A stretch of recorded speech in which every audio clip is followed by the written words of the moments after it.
Assalamualaikum warahmatullahi wabarakatuh. Alhamdulillah wassalatu wassalamu ala Rasulillah wa ala alihi wa sahbihi wa mawalah wa la hawla wa la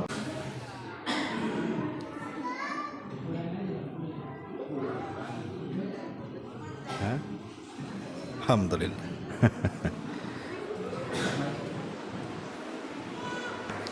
Ya, saya kira sabotase. Alhamdulillah. Baik, kita lanjutkan. Kajian kita masih membahas kitab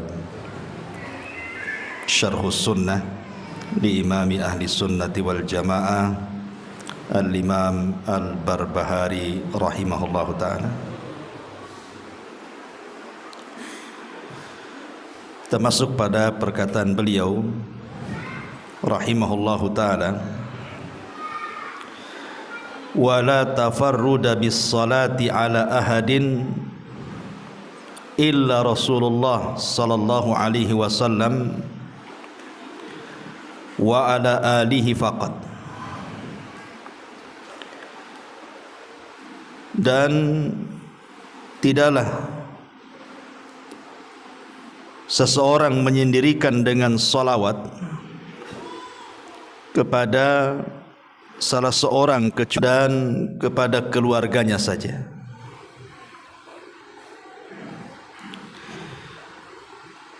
Di sini terjadi silang pendapat di antara para ulama. Apakah salawat itu memang khusus bagi Nabi SAW dan juga keluarganya saja, ataukah salawat itu bisa diberikan kepada selain Nabi? Al-Allamah Al-Imam Ibnul Qayyim rahimahullahu ta'ala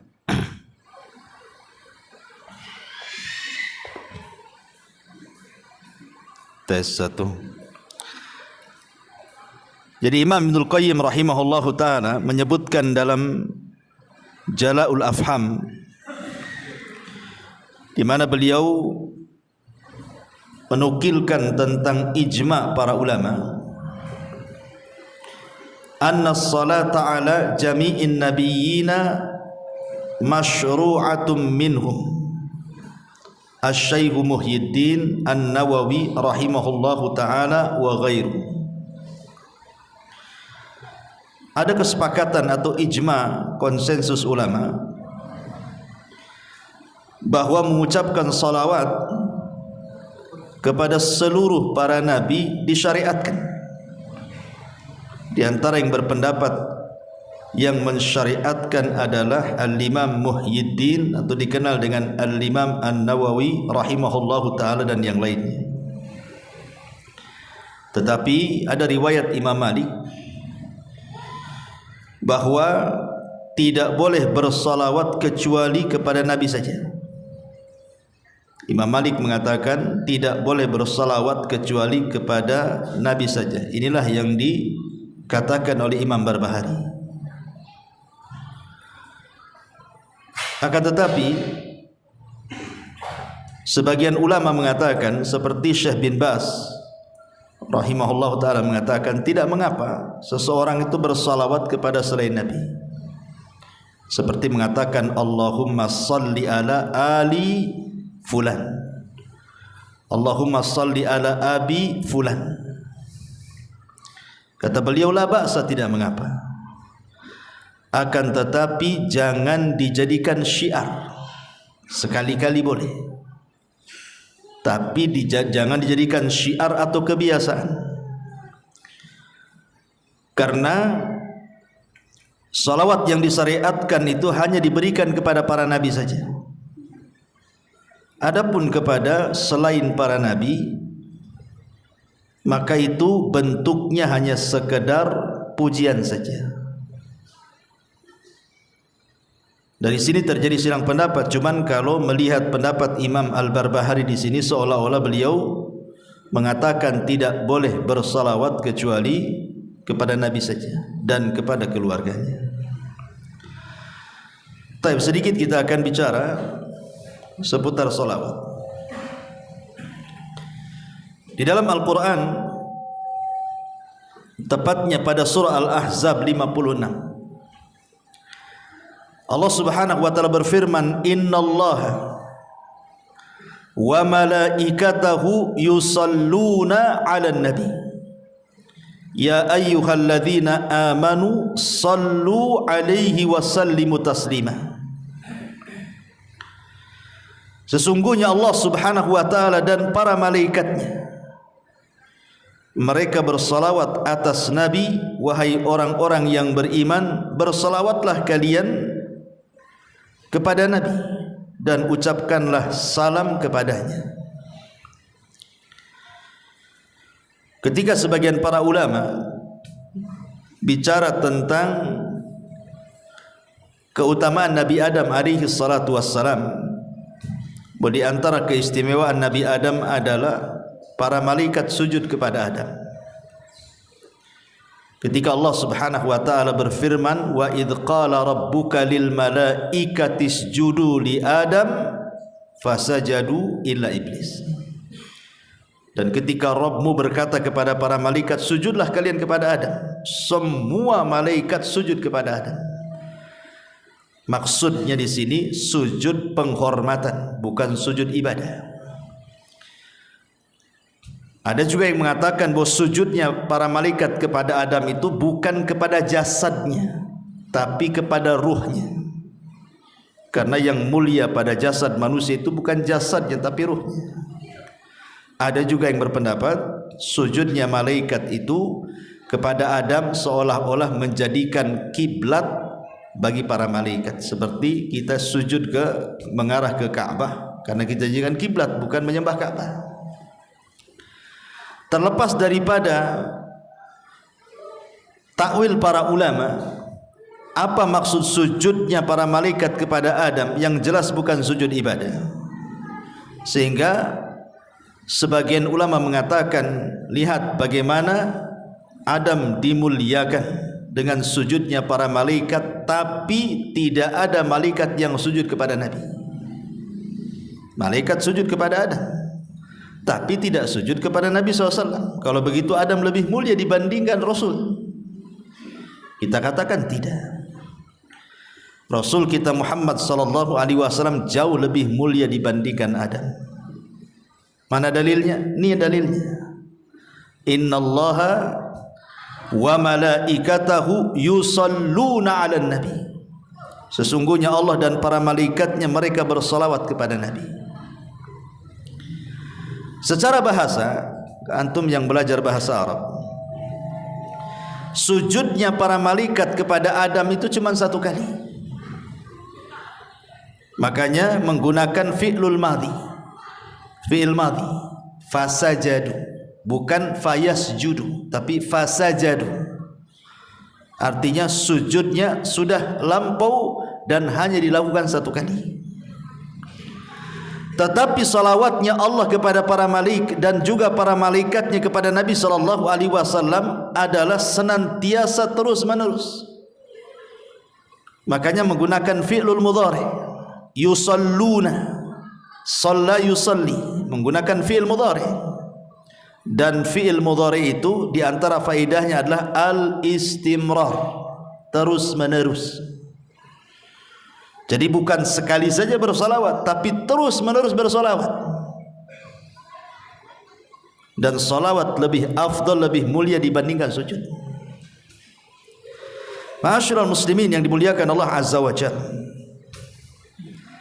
Lalu apa yang dimaksud salawatnya Allah kepada Rasul dan salawatnya malaikat kepada Rasulullah sallallahu alaihi wasallam? Adapun salawatnya Allah kepada Nabi sallallahu alaihi wasallam maksudnya pujian Allah kepada Rasul fi mala'il a'la, di atas makhluk-makhluknya yang ada di langit sana, di hadapan para malaikat. Allah memuji Nabi sallallahu alaihi wasallam. Adapun salawatnya para malaikat kepada Nabi sallallahu alaihi wasallam adalah ad-du'a bil barakah. Para malaikat mendoakan Rasul dengan keberkahan dan juga istighfar, memintakan ampun akan dosa-dosanya. Ma'asyiral muslimin yang dimuliakan Allah Azza wa Jalla, kita bahas sedikit tentang faedah salawat. Yang pertama di antara faedah salawat atau keutamaan salawat adalah, kalau antum bersalawat mengucapkan Allahumma salli ala Muhammad, maka kata ulama annaha imtithalun li amrillahi azza wa jalla. Ketika kita bersalawat itu hakikatnya kita sedang menunaikan tugas kita karena menjalankan perintah Allah azza wa jalla. Sama ketika antum sholat tadi. Kenapa antum sholat? Ya karena menjalankan perintah. Kemudian antum puasa Ramadan. Kenapa antum puasa Ramadan? Ya karena menjalankan perintah. Sama juga dengan sholawat. Jadi ketika kita bersalawat itu hakikatnya kita sedang menjalankan perintah Allah, dan itu semulia-mulia perbuatan ketika seseorang itu melaksanakan perintah. Dan itu diisyaratkan di dalam surah Al-Ahzab yang tadi saya baca, di mana Allah mengatakan ya ayyuhalladzina amanu sallu. Ini fi'lul amr. Wahai orang-orang yang beriman, bersolawatlah kalian. Artinya Allah memerintahkan dalam surah Al-Ahzab supaya kita bersolawat kepada Rasul. Jadi ketika kita bersolawat, hakikatnya kita sedang menjalankan perintah. Ini yang pertama. Yang kedua, annaha tarfa'u darajatil musalli fil jannati wa tukaffiru dhunubahu wa sayyi'atahu. Bahwa salawat kepada Nabi sallallahu alaihi wasallam bisa mengangkat derajat di mana? Di surga, dan menghapuskan dosa-dosa dan juga keburukan. Dan ini berdasarkan hadis Anas ibn Malik radhiyallahu anhu. Nabi sallallahu alaihi wasallam bersabda, "Man shalla alayya salatan wahidatan sallallahu alaihi asyra salawatin wa khuttat anhu asyru khati'atin wa rufi'at lahu asyru darajatin." Subhanallah, lihat faedah salawat di sini. Dari Anas bin Malik radhiyallahu anhu, Rasulullah SAW bersabda, barang siapa yang bersolawat kepadaku satu saja salawat, kita katakan Allahumma salli ala Muhammad, maka imbalannya Allah subhanahu wa ta'ala berikan 3 imbalan. Satu ibadah, 3 imbalan. Yang pertama, dengan sebab salawatnya kita kepada Nabi sallallahu alaihi wasallam, Allah bersalawat kepada kita 10 kali. Dan salawatnya Allah, saya katakan tadi, adalah pujian Allah kepada kita di hadapan makhluknya yang ada di langit sana. Bayangkan antum jadi selebritis langit, Allah memuja-muja antum di langit sana 10 kali di hadapan para malaikatnya. Hanya gara-gara satu salawat kepada Rasul menyebabkan Allah memuji kita 10 kali. Kemudian juga yang kedua, wa khuttat anhu asyru khati'at. Cukup sampai di situ? Tidak. Dan akan dihapuskan darinya 10 kesalahan. Cukup? Rasul katakan wa rufi'at lahu asyru darajat, dan akan diangkat 10 tingkatan. Nah, luar biasa. Ya, salawat 1 kali saja sudah sedemikian rupa pahalanya. Antum kalau saya puji saja udah senang, atau antum dipuji orang besar senang. Gimana kalau yang memuji kita ini Allah subhanahu wa ta'ala? Tentu kita banggalah harusnya. Jadi kalau antum ingin dipuji-puji oleh Allah di hadapan makhluknya di sana, perbanyak salawat. Itu maksudnya. Ini yang kedua. Yang ketiga, annaha sababun likifayati humumil abdi wa in azumat. Dan memperbanyak salawat itu bisa mengobati kebingungan. Bisa mengobati kebingungan. Orang kan banyak masalah setiap harinya, ikhwan. Orang itu pasti akan ditimpa musibah setiap harinya. Masalah ini, masalah itu, macam-macam masalah. Kadang-kadang hidup kita ini kayak orang bingung, stres. Maka di sini dengan cara bersolawat, maka stres kita, bingung kita itu akan hilang. Dan itu berdasarkan hadis Ubay bin Ka'ab radhiyallahu an dari Nabi sallallahu alaihi wasallam ketika dia berkata kepada Nabi sallallahu alaihi wasallam, "Ya Rasulullah, inni ukthiru salata 'alaika, fakam aj'alu laka min salati?" Faqala ma syi'ta. Qala qultu ar-rubu'. Qala ma syi'ta. Fa in zidta fa huwa khairun laka. Qultu nisf. Qala ma syi'ta. Fa in zidta fa huwa khairun laka. Qala qultu, dia mengatakan thulutsaini. Qala ma syi'ta. Fa in zidta fa huwa khairun laka. Qultu aj'alu laka salati kulliha. Qala idzan tukfa hammuka wa yaghfiru laka dzambuk. Rawahu Tirmidzi. Jadi Ubay radhiyallahu an, Ubay ini seorang sahabat yang dipuji oleh Nabi sallallahu alaihi wasallam dan direkomendasikan diambil Qur'annya. Ubay bin Ka'ab ini seorang sahabat dari 4 sahabat yang direkomendasikan Rasul ambillah Al-Quran dari 4 orang. Salah satunya Ubay bin Ka'ab. Bahkan namanya pernah disebut oleh Allah subhanahu wa ta'ala ketika kita membahas tentang asbab nuzul surah Al-Bayyinah. Nabi memanggil Ubay bin Ka'ab dan mengatakan, "Ya Ubay, Allah menyebut namamu dan Allah memerintahkan aku untuk membacakan surah Al-Bayyinah." Ubay enggak percaya dan mengatakan, "As-sammanillah, namaku disebut-sebut Allah wahai Rasul." Kata Rasul, "Ya." Fabaka. Ubay pun menangis. Enggak nyangka nama dia disebut-sebut Allah. Abu Bakar aja enggak disebut, Umar enggak disebut, dia pula disebut. Ya. Jadi Ubay bin Ka'ab ini radhiyallahu an berkata, "Wahai Rasulullah, aku sering membawa salawat untuk dirimu. Lalu seberapa banyak aku bersalawat untuk dirimu?" Rasul sallallahu alaihi wasallam menjawab, "Terserah engkau." Maka Ubay mengatakan, "Bagaimana kalau 1/4?" Rasul mengatakan, "Terserah, jika kau tambah itu lebih baik." Kemudian kata Ubay, "Bagaimana kalau 1/2?" Kata Rasul, "Terserah, jika kau tambah itu lebih baik." Kata Ubay, "Bagaimana kalau 1/3?" Kata Rasul, "Terserah, jika kau tambah itu lebih baik." Kata Ubay, "Bagaimana kalau seandainya 2/3?" Kata Rasul, "Terserah, kalau kau tambah itu lebih baik." Kemudian Ubay mengatakan, "Bagaimana kalau seandainya seluruh doaku aku baca salawat?"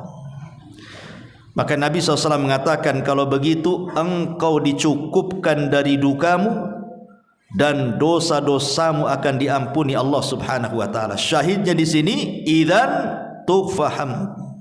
Kalau begitu dukamu, stresmu, bingungmu akan dicukupkan Allah, artinya akan dihilangkan. Coba saja kalau antum banyak masalah,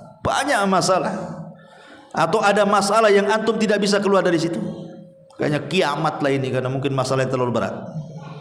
Coba perbanyak salawat saja pagi, siang, sore, insya Allah masalahnya akan diurai. Antum harus yakin dengan hadis ini. Antum enggak yakin itu kan enggak diamalkan masalahnya. Kalau stres malah tidur kan itu.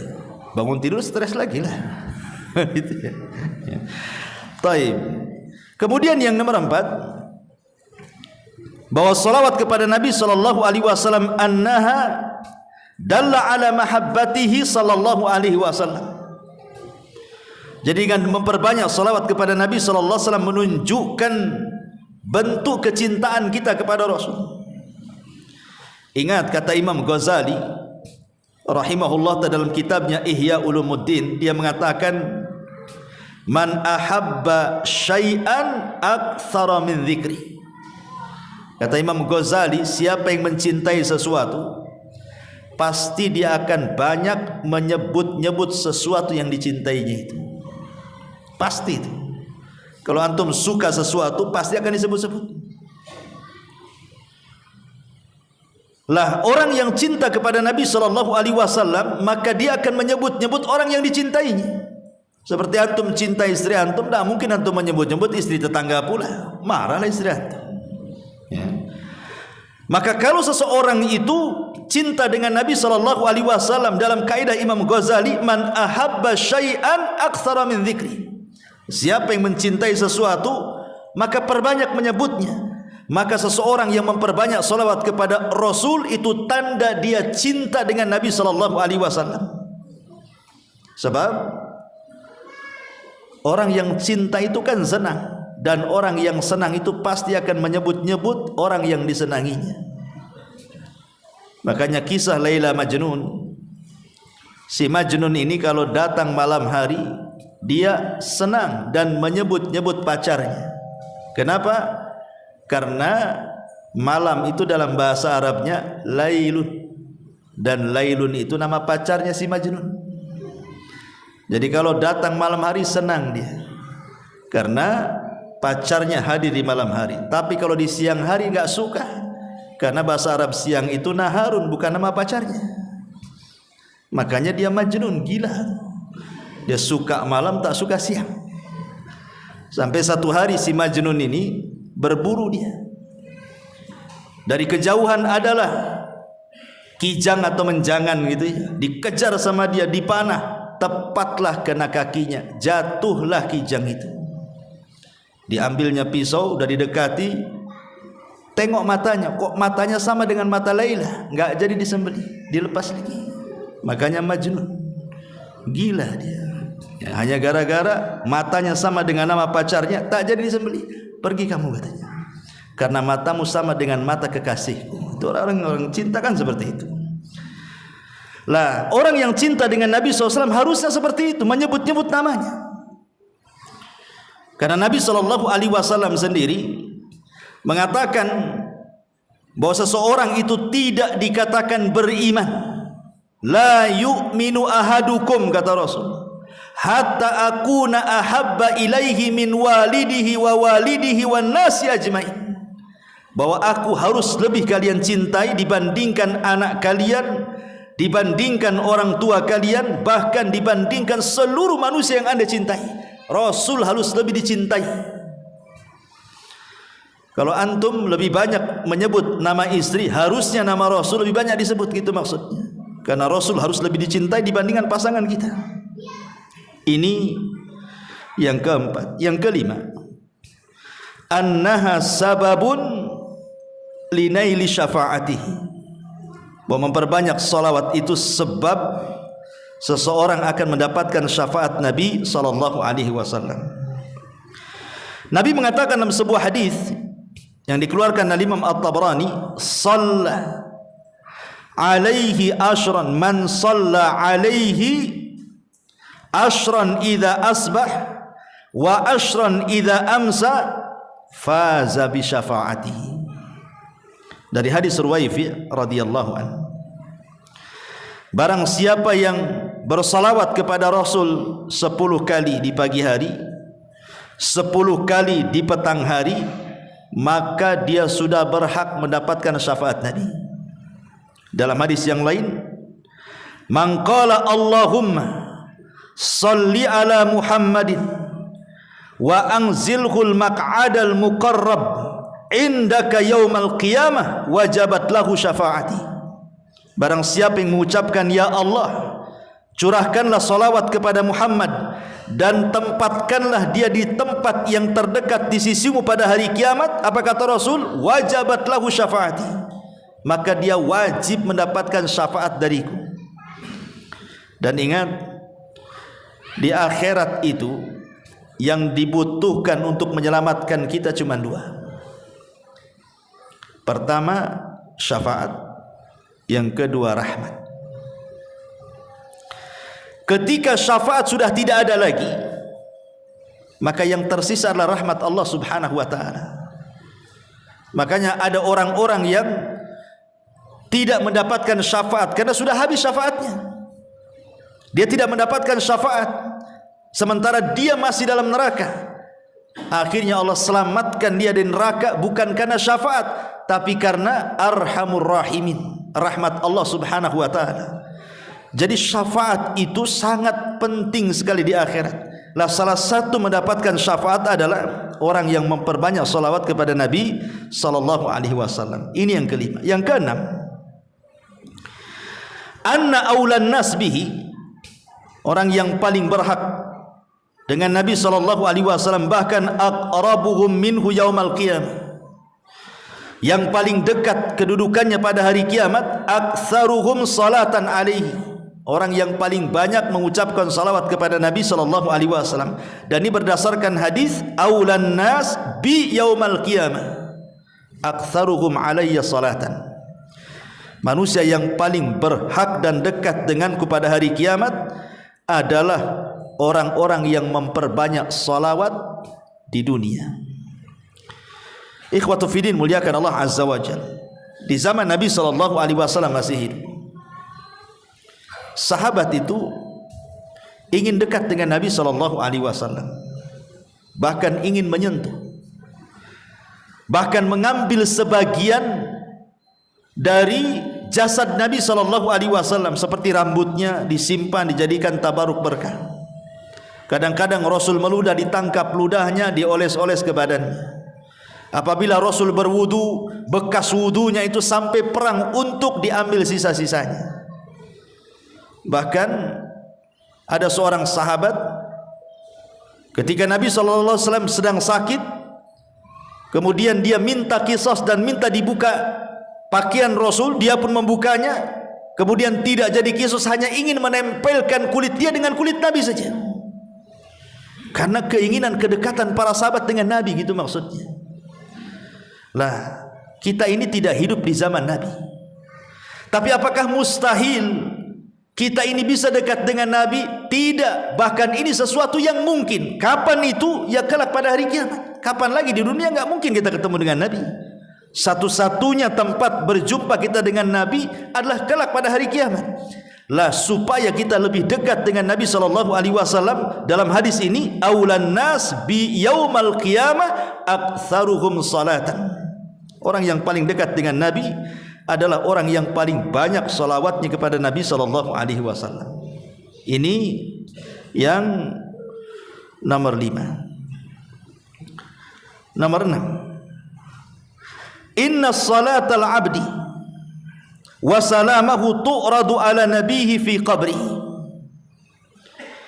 Sesungguhnya salawatnya seorang hamba dan ucapan selamat itu akan ditampakkan kepada Nabi dalam kuburannya. Jadi kalau saya mengucapkan Allahumma salli ala Muhammad, maka ada malaikat yang membawa salawat saya kemudian dibawa ke kuburan Nabi. Kemudian malaikat ini menyampaikan, ya Rasulullah, Abu Humairah bersalawat kepadamu. Maka Nabi SAW akan membalas 10 kali lipat salawat saya. Dan sekali lagi saya katakan, salawat itu artinya ad-du'a bil barakah, mendoakan keberkahan. Jadi kalau kita mendoakan keberkahan kepada Rasul 1 kali, maka Rasul akan mendoakan keberkahan kepada kita 10 kali. Coba bayangkan, antum didoakan Nabi loh. Nabi yang mendoakan kita.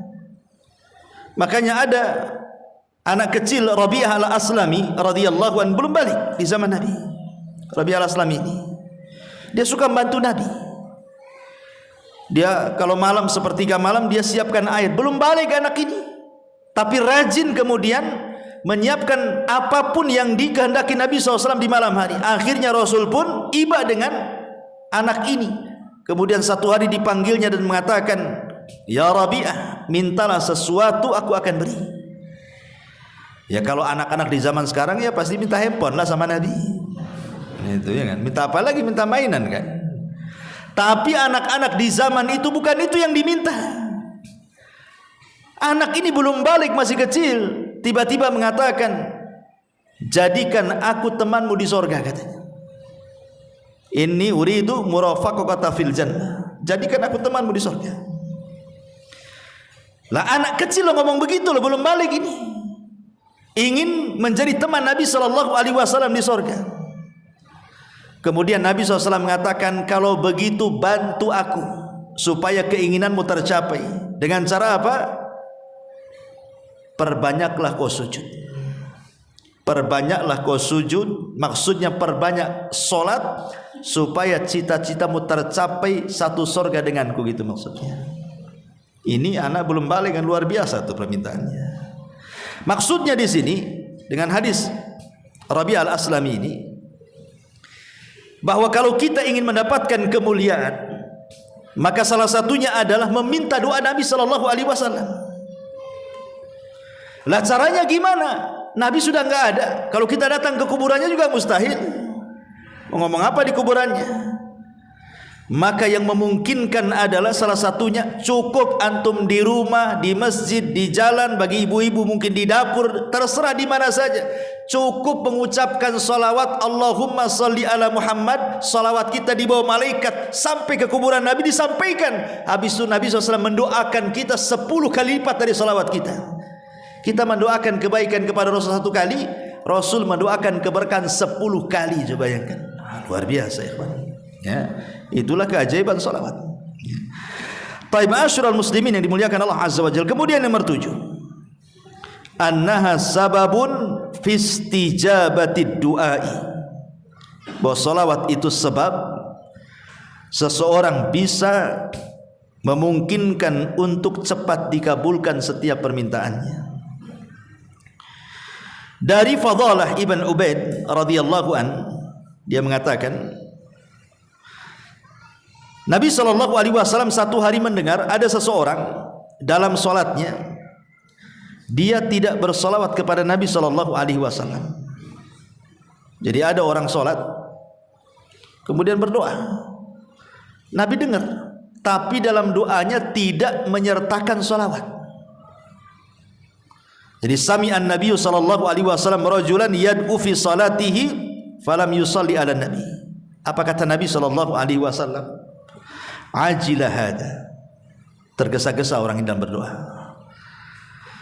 Thumma da'ahu faqala lahu, kemudian Rasul memanggil laki-laki itu dan mengatakan kepadanya, idza shalla ahadukum falyabda bitahmidillahi wathana alaihi thumma liyusalli ala nabi sallallahu alaihi wasallam thumma la yad'u ba'du bima sya'a, kata Rasul. Sini, kalau engkau berdoa, 1, mulailah dengan pujian kepada Allah. 2, bersalawatlah kepada Nabi sallallahu alaihi wasallam, kemudian berdoalah sesukamu. Jadi Nabi sallallahu alaihi wasallam mengajarkan kepada kita bagaimana kaifiah doa. Tentu yang dimaksud doa di sini doa masalah. Karena doa itu kan ada 2, ada doa ibadah, ada doa masalah. Kalau doa ibadah itu ya doa rutinitas antum, doa mau tidur itu yang dibaca, besok itu lagi yang dibaca. Doa pada tidur itu juga yang dibaca, masuk WC itu juga yang dibaca, itu namanya doa ibadah. Doa yang dibaca secara rutinitas itu disebut doa ibadah ya. Dan setiap ibadah itu ada doa ibadah. Ketika antum sholat, ketika antum baca Quran, ketika antum puasa, di balik ibadah itu ada doa ibadah. Karena tujuan antum sholat supaya berdoa, sholatnya diterima kan itu. Sholatnya berpahala. Tetapi yang dimaksud di sini adalah doaul masalah. Doa ketika antum ada masalah. Ketika usaha antum gulung tikar, ada masalah keluarga, ada masalah dengan anak, ada masalah dengan orang tua, ada masalah di kantor, macam-macam. Itu namanya doa masalah. Lah itulah doa masalah. Kalau antum meminta ingin masalah-masalah antum dihilangkan saat berdoa itu, jangan tinggalkan 2 perkara: pujian kepada Allah, salawat kepada Rasulullah, baru meminta penyelesaian. Itu maksudnya ya. Ini yang nomor 7.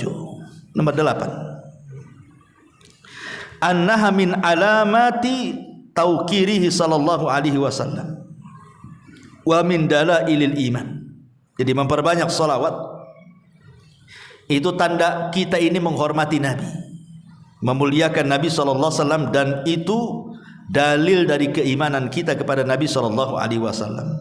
Berdasarkan surah Al-Fat ayat 9, litu'minu billahi wa rasulihi wa tu'azziruhu wa tuwakkiruhu wa tusabbihuhu bukratan wa asila. Hendaklah kalian beriman dengan Allah, dengan Rasulnya, memuliakan, menghormati, dan bertasbihlah di waktu pagi dan waktu petang.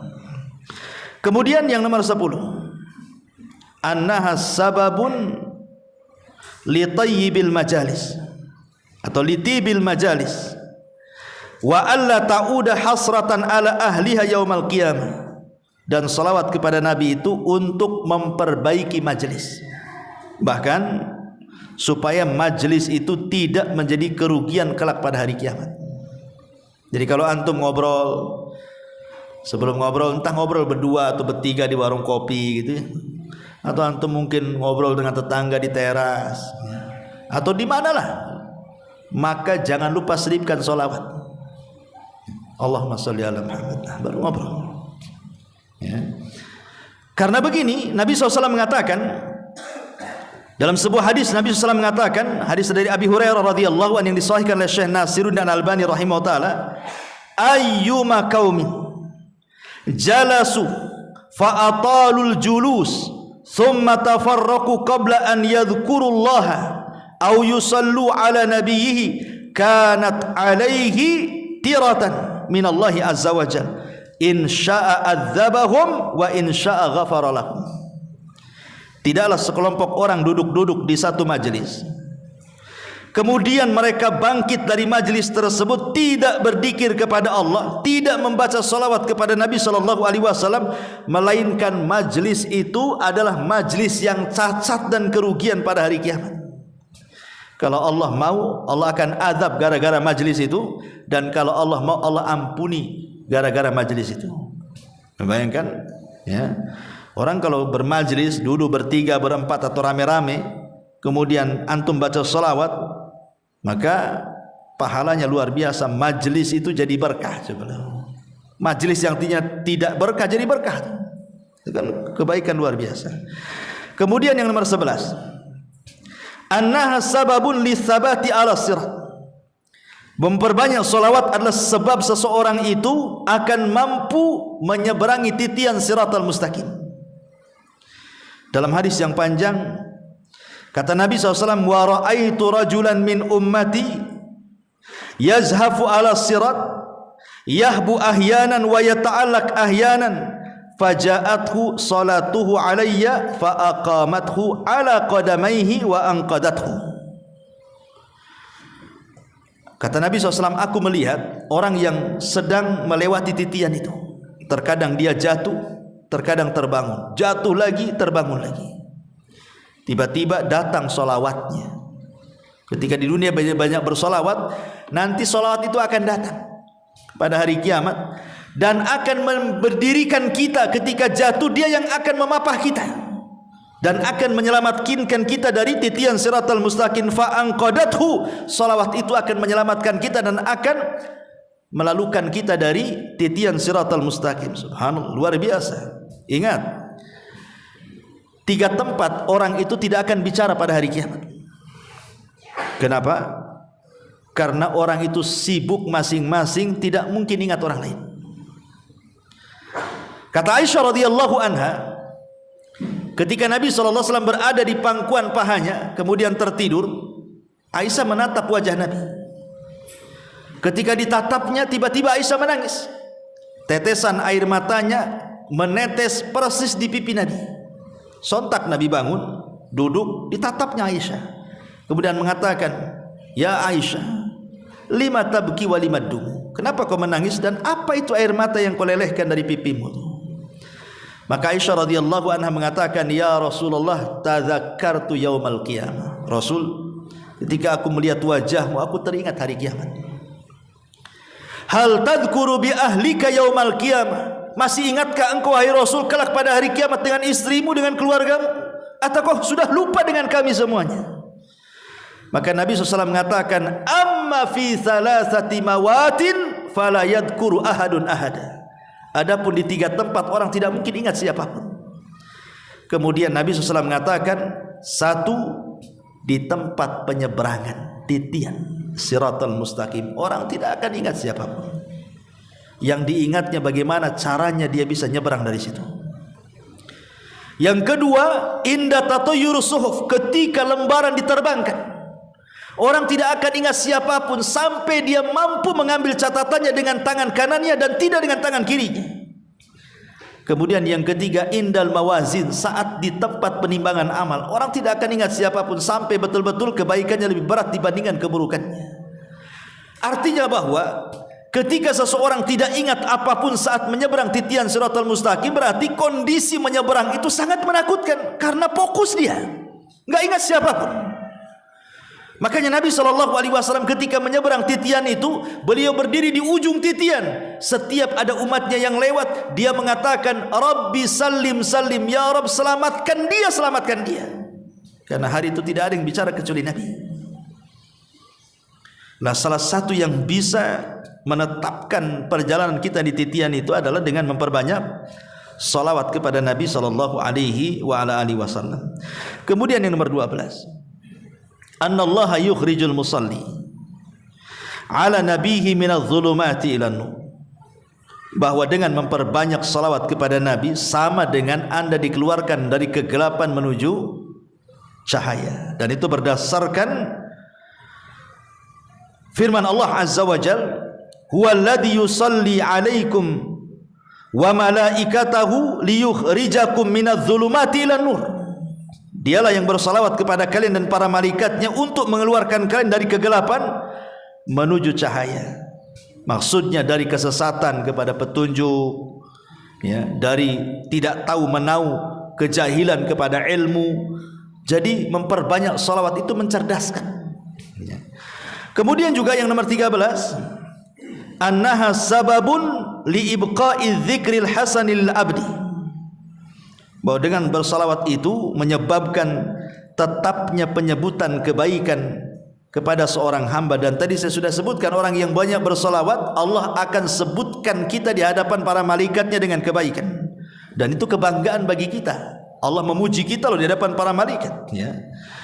Kemudian yang nomor 14, annaha sababun lidawami mahabbatihi wa ziyadatiha, bahwa salawat itu untuk mendawamkan kecintaan kita kepada Rasul dan juga menambah kecintaan kita kepada Nabi SAW,